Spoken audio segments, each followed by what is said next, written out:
donde está Cristo sentado a la derecha de Dios.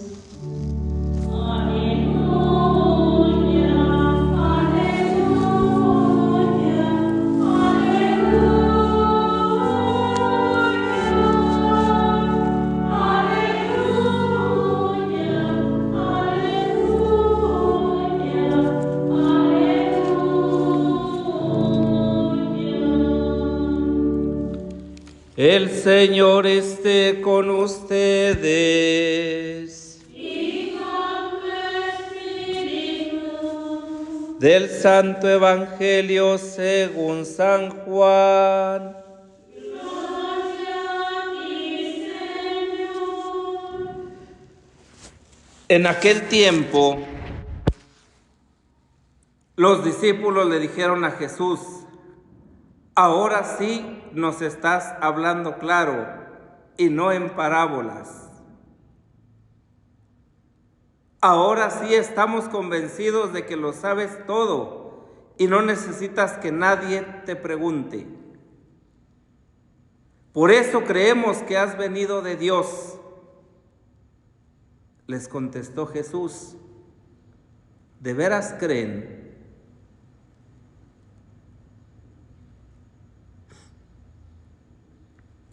Pues miren que viene la hora, más aún, ya llegó, en que se van a dispersar cada uno por su lado y me dejarán solo. Sin embargo, no estaré solo, porque el Padre está conmigo. Les he dicho estas cosas para que tengan paz en mí. En el mundo tendrán tribulaciones, pero tengan valor, porque yo he vencido al mundo.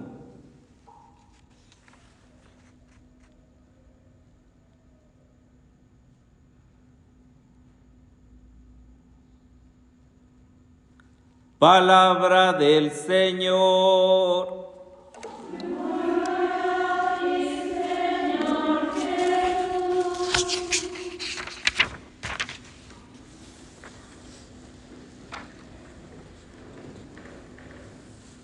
¿Han oído hablar sobre el Espíritu Santo?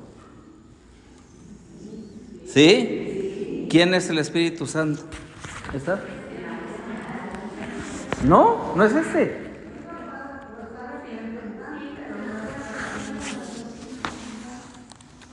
A ver, entonces, ¿quién es?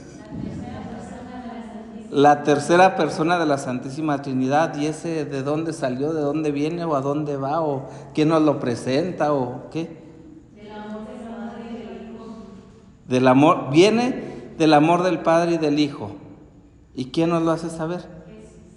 Jesús. ¿Y quién lo envía? ¿Y le hacemos caso?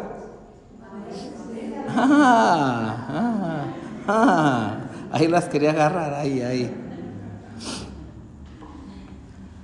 Es curioso darnos cuenta, ¿verdad?, cómo ante esta realidad de nuestra propia vida, nosotros podemos experimentar ciertamente muchas veces la acción del Espíritu Santo y no hacerle caso. Y en cambio podemos experimentar otras tantas la acción de no sé qué espíritu, pero no del Espíritu de Dios, y entonces sí hacerle caso.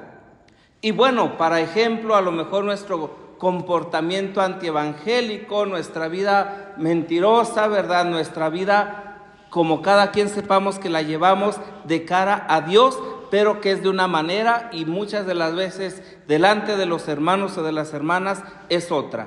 Esto contrista ciertamente al Espíritu Santo, pero al mismo tiempo nos hace ver y entender que efectivamente el Espíritu Santo actúa y que el Espíritu Santo está en nosotros. Y este Espíritu lo recibimos efectivamente en nuestro bautismo. El bautismo en el nombre de Jesús es el que nos ha dado el Espíritu Santo. Así lo afirma la primera lectura que acabamos de proclamar. Así como Pablo enseñó a los discípulos de Éfeso sobre la importancia del bautismo, nosotros debemos de recuperar esta realidad de nuestra vida, en nuestra historia de salvación. Sin el bautismo no somos hijos. Y hablamos de los que le conocemos a Dios. Hablamos de los que hemos recibido el anuncio de la buena noticia. Hablamos de los que conocemos o decimos que conocemos a Cristo Jesús.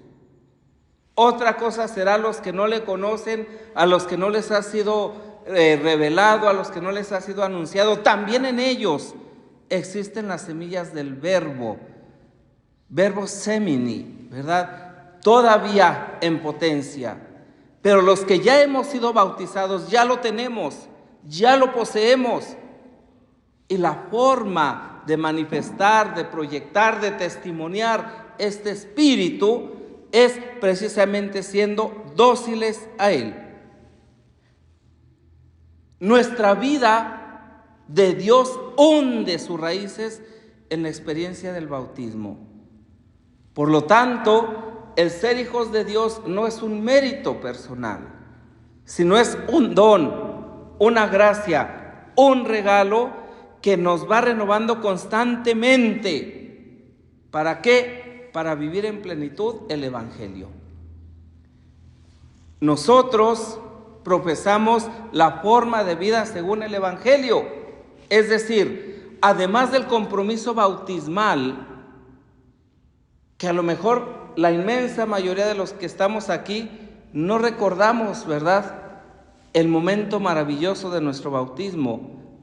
Sí que sentimos, sí que experimentamos, sí que conocemos los efectos del bautismo. Y es precisamente la alegría, la esperanza, la fortaleza, la paz, el impulso misionero, el deseo de santidad, el anhelo de fidelidad. Pero lo que sí recordamos es el día de nuestra profesión evangélica, de nuestra profesión religiosa. Sabemos lo que profesamos. Y este estilo de vida no es más importante que la vida que recibimos el día de nuestro bautismo. Este estilo de vida es una consecuencia de nuestro bautismo.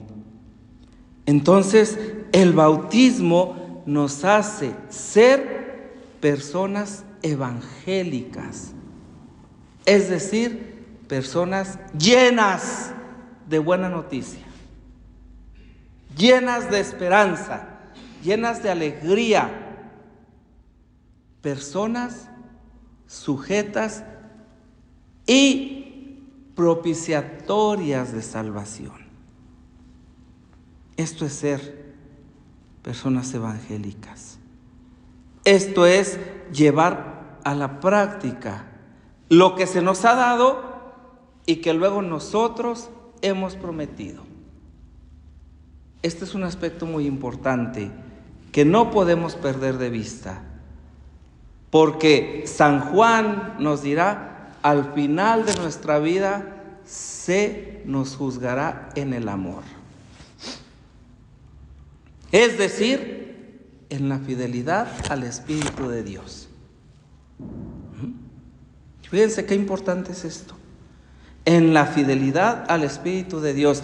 Y la fidelidad al Espíritu de Dios consiste precisamente en ser dóciles, obedientes, orantes, verídicos. Por eso, precisamente, Jesús en el Evangelio dice: ahora sí ya han comprendido todo. Seguro que los otros estaban como yo, que no comprendía nada. Y por eso, ¿verdad?, antes les hablaba en parábolas. Y les decía y les enseñaba con ejemplos muy simples y muy sencillos. Era de alguna manera una comprensión parcial, restringida, obtusa, de quién era Jesús, a quién portaba y en qué consistía la paz que Él venía a traer. Y entonces, ¿verdad?, pues esta comprensión al igual que los discípulos, que es muy parcial, nos confunde y nos enfrentamos muchas veces con ello y nos desafía en la fe, en creer que verdaderamente delante de Dios no tenemos ningún mérito para amarnos, ningún mérito para salvarnos, ningún mérito para hacernos sus hijos. Y sin embargo, su promesa se cumple en cada uno y en cada una de nosotros. Y esto es maravilloso, ¿sí? ¿Y por qué se cumple? Precisamente porque Cristo Jesús tiene la certeza de no estar solo. Y esto es algo de verdad maravilloso. O sea, Él dice, se van a dispersar, me dejarán solo, sin embargo no estaré solo porque el Padre está conmigo. Aquí Jesús está corroborando lo que nos decía en días pasados. El Padre está en mí y yo en Él. El Padre y yo somos uno. El que ve al Padre, me ve a mí. El que me cree a mí, cree a mi Padre. El que me recibe a mí, recibe a mi Padre. El que recibe a mi Padre, me recibe a mí. Esto no es cualquier cosa lo que Jesús nos está diciendo. Porque al final, Jesús llega a una conclusión, a una petición suprema. Que ustedes estén en mí, que ustedes permanezcan en mí, como el Padre en mí y yo en Él. Fíjense lo que es esto. Nosotros decimos vivir en Dios, estar en Dios, pero pensamos que el vivir en Dios o en la presencia de Dios otra vez significa un comportamiento moral adecuado según la sociedad, porque la iglesia no es moralista, aunque a veces se pretenda eso. No, significa despertar, crear la conciencia de que el Espíritu de Dios está en nosotros y nos une al Padre como unió a Cristo y al Padre. ¿Creen esto?